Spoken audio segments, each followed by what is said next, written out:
Hello everyone, welcome to Shorthand Battle. I am Divya and I am going to dictate you a legal passage of 500 words at the speed of 105 plus words per minute. So be ready for the dictation. 3, 2, 1 and go.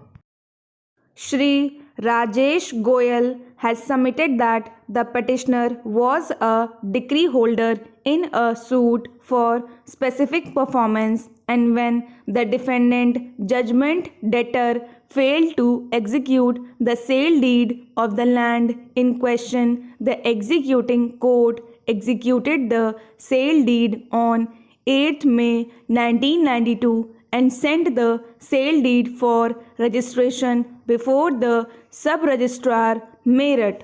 The sub-registrar found that the sale deed was executed on stamp paper of Rs 22,000, but in accordance with the circle rate determined by the district magistrate, the value of the land in question would be Rs 1,80,000, and hence the stamp duty chargeable would be Rs 26,000.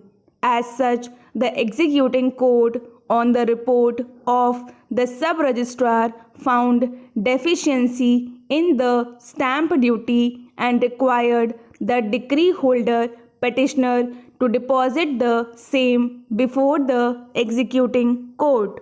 According to him, the rules framed under Section 47 of the Stamp Act have provided a clear procedure for determination of the value of the land in case of dispute with respect to payment of stamp duty. He submits that the collector has jurisdiction either suo motu or otherwise to satisfy himself with respect to market value of the property in accordance with the procedure prescribed under Rule 340 of the Stamp Rules 1942 as were applicable in the year 1992. He states that having not initiated the process for valuation of the land in question for the purpose of payment of stamp duty on the instrument, the executing court has committed an error,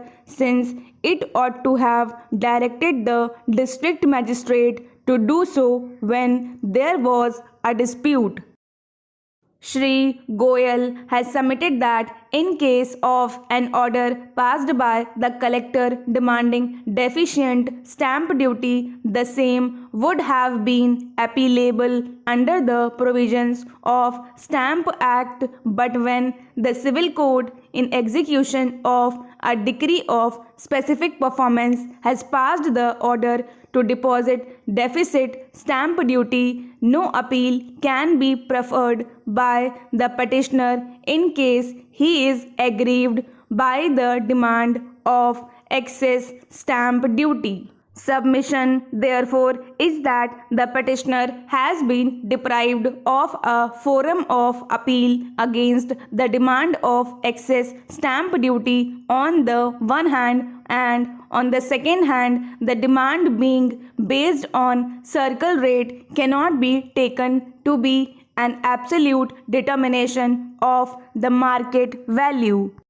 The aforesaid submission of Shri Goyal appears to have substance. The Revenue Authority has not noticed the petitioner for deposit of deficient stamp duty.